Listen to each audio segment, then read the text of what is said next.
ಇನ್ನು ರಾಜ್ಯ ಸರ್ಕಾರ ಕೂಡ ಸಿಲಿಂಡರ್ ಕೊರತೆ ನೀಗಿಸುವುದಕ್ಕೆ ಪ್ರಯತ್ನ ಮಾಡ್ತಾ ಇದೆ ಅಂತ ಸಚಿವ ಕೆಎಚ್ ಮುನಿಯಪ್ಪ ಬೆಂಗಳೂರಿನಲ್ಲಿ ಹೇಳಿಕೆ ಕೊಟ್ಟಿದ್ದಾರೆ. ಮಧ್ಯಪ್ರಾಚ್ಯದಿಂದಲೇ ಹೆಚ್ಚಾಗಿ ಅನಿಲ ಆಮದಾಗ್ತಾ ಇತ್ತು. ಯುದ್ಧ ನಡೀತಾ ಇದೆ, ಯುದ್ಧ ನಿಂತರೆ ಸಮಸ್ಯೆ ಇಲ್ಲ, ಆದರೆ ಮುಂದುವರೆದರೆ ಮಾತ್ರ ಕೊರತೆ. ಅವಶ್ಯಕತೆ ಇರುವಾಗ ಮಾತ್ರ ಸಿಲಿಂಡರ್ ಬಳಸಿ.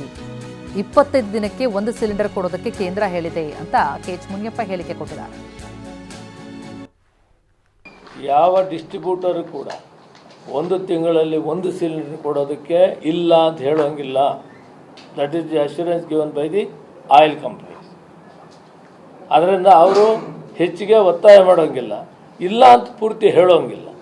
ಇದು ಎಲ್ಲ ಡಿಸ್ಟ್ರಿಬ್ಯೂಟರ್ಸ್ ಕೂಡ ಈ ಸಂದರ್ಭದಲ್ಲಿ ನಾನು ಅವ್ರಿಗೆ ಹೇಳ್ತಾ ಇದ್ದೀನಿ, ನಿಮ್ಮ ಮುಖಾಂತರ ಅವ್ರು ಯಾರು ಕೂಡ ಆ ರೀತಿ ಬ್ಲ್ಯಾಕ್ ಮೇಲ್ ಮಾಡೋಕ್ಕೆ ಹೋಗಲ್ಲ, ಬ್ಲ್ಯಾಕ್ ಮಾರ್ಕೆಟ್ ಮಾಡೋಕ್ಕಾಗೋದಿಲ್ಲ. ಇವೆಲ್ಲ ಕ್ರಮ ತಗೊತೀವಿ ನಾವು, ಅದನ್ನು ಅಷ್ಟು ಸಲೀಸಾಗಿ ಬಿಡಲ್ಲ. ಇಂಥ ಕಷ್ಟಕಾಲದಲ್ಲಿ ಆಕ್ಷನ್ ಅನ್ನೋದಕ್ಕಿಂತ ನಾನು ಅಪೀಲ್ ಮಾಡ್ತೀನಿ, ಇಂಥ ಕೆಲಸಗಳು ಕೈ ಹಾಕಬೇಡ್ರಿ, ಕಷ್ಟಕಾಲದಲ್ಲಿ ಸಹಕರಿಸಿ ಅಂತ ಹೇಳ್ತೀನಿ ನಾನು. ಯಾವ ಡಿಸ್ಟ್ರಿಬ್ಯೂಟರು ಕೂಡ 1 ತಿಂಗಳಲ್ಲಿ 1 ಸಿಲಿಂಡರ್ ಕೊಡೋದಕ್ಕೆ ಇಲ್ಲ ಅಂತ ಹೇಳೋಂಗಿಲ್ಲ.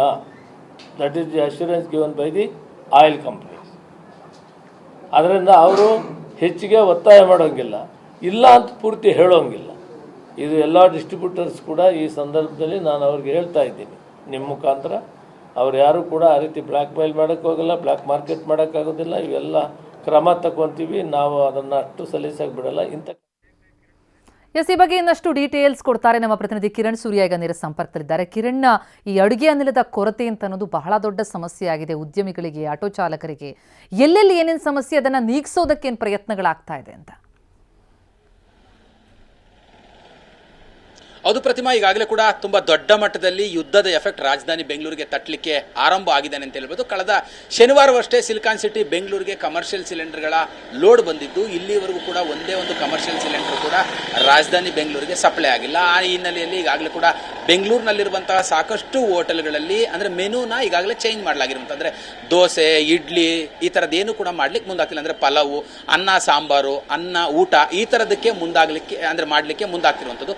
ಕೆಲವೊಂದಷ್ಟು ಹೋಟ್ಲುಗಳು ಇವತ್ತು ಬೆಳಗಿನಿಂದಲೇ ಕ್ಲೋಸ್ ಮಾಡಲಿಕ್ಕೆ ಮುಂದಾಗಿದ್ದರೆ, ಕೆಲವೊಂದಷ್ಟು ಹೋಟ್ಲುಗಳು ಇವತ್ತು ಸಂಜೆವರೆಗೂ ನಮ್ಮ ಹೋಟೆಲ್ನಲ್ಲಿ ಗ್ಯಾಸ್ ಇದೆ, ನಾಳೆ ಬೆಳಗ್ಗೆಯಿಂದ ಹೋಟೆಲ್ಗಳನ್ನು ಕ್ಲೋಸ್ ಮಾಡ್ತೀವಿ ಅನ್ನೋಂಥ ಹೇಳಿಕೆಗಳನ್ನು ಕೊಡ್ತಾ ಇರುವಂಥದ್ದು. ಸದ್ಯ ನಾನೀಗ ಚಾಮರಾಜಪೇಟೆಯ ಈಶ್ವರಿ ಗ್ಯಾಸ್ ಏಜೆನ್ಸಿಯ ಮುಂಭಾಗದಲ್ಲಿದ್ದೀನಿ. ಈಶ್ವರಿ ಗ್ಯಾಸ್ ಏಜೆನ್ಸಿಯಲ್ಲೂ ಕೂಡ ಕಳೆದ 1 ವಾರದಿಂದ ಕಮರ್ಷಿಯಲ್ ಸಿಲಿಂಡರ್ಗಳ ಒಂದು ಸ್ಟಾಕ್ ಇಲ್ಲ. 1 ವಾರದಿಂದಲೂ ಕೂಡ ಈ ಒಂದು ಕಮರ್ಷಿಯಲ್ ಸಿಲಿಂಡರ್ಗಾಗಿ ಗ್ರಾಹಕರು ಬರ್ತಾ ಇದ್ದಾರೆ. ಅವ್ರ ಹತ್ರ ನಾವು ಕೂಡ ಕನ್ವಿನೆನ್ಸ್ ಮಾಡ್ತಾ ಇದ್ದೀವಿ, ನಮಗೆ ಲೋಡ್ ಬಂದಿಲ್ಲ, ಲೋಡ್ ಬಂದ ನಂತರದಲ್ಲಿ ಕಮರ್ಷಿಯಲ್ ಸಿಲಿಂಡರ್ಗಳ ಸಪ್ಲೈ ಮಾಡ್ತೀವಿ ಅಂತೇಳಿ ನಾವು ಕೇಂದ್ರ ಸರ್ಕಾರ ಇರ್ಬೋದು ಮತ್ತು ಹೆಡ್ ಆಫೀಸ್ ಜೊತೆಯಲ್ಲಿ ಮಾತುಕತೆಯನ್ನು ಮಾಡ್ತಾ ಇದ್ದೀವಿ. ಯಾವಾಗ ಬರುತ್ತೆ ಅಂತ, ಆದರೆ ಇಲ್ಲಿವರೆಗೂ ಆ ಥರದ್ದು ಯಾವುದು ಕೂಡ ಸೂಚನೆಗಳು ಬಂದಿಲ್ಲ. ಅಂದರೆ ಇವತ್ತು ಬರುತ್ತೆ, ನಾಳೆ ಬರುತ್ತೆ ಅಂತೇಳಿ. ಇದರಿಂದ ತುಂಬ ದೊಡ್ಡ ಮಟ್ಟದಲ್ಲಿ ಕಷ್ಟ ಆಗಿದೆ ಅನ್ನೋಂಥ ಒಂದು ಮಾತುಗಳನ್ನು ಹೇಳ್ತಾ ಇರುವಂಥದ್ದು. ಇದು ಒಂದು ಕಡೆ ಆದರೆ, ಎರಡನೇದು ಆಟೋ ಕ್ಯಾಬ್ಗಳಿಗೆ ಬಳಸುವಂತಹ LPG ಗ್ಯಾಸ್ ಕೂಡ ಈಗಾಗಲೇ ಸಪ್ಲೈ ಆಗದಂತಹ ಹಿನ್ನೆಲೆಯಲ್ಲಿ ಇವತ್ತು ಬೆಳಗಿನಿಂದಲೇ ಸಾಕಷ್ಟು ಗ್ಯಾಸ್ ಬಂಕ್ಗಳು ಕ್ಲೋಸ್ ಮಾಡಲಿಕ್ಕೆ ಮುಂದಾಗಿರುವಂಥದ್ದು.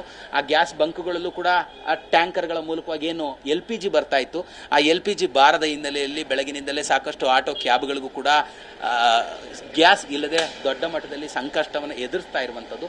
ನಾಳೆ ಬೆಳಗ್ಗೆ ಒಂದಷ್ಟು ಹೋಟೆಲ್ಗಳು ಕ್ಲೋಸ್ ಮಾಡುವಂಥ ಸಾಧ್ಯತೆಗಳು ಕೂಡ ಇರುವಂಥದ್ದು. ಪ್ರತಿಮಾ, ಎಸ್, ಥ್ಯಾಂಕ್ ಯು ಕಿರಣ್ ತಮ್ಮ ಮಾಹಿತಿಗೆ.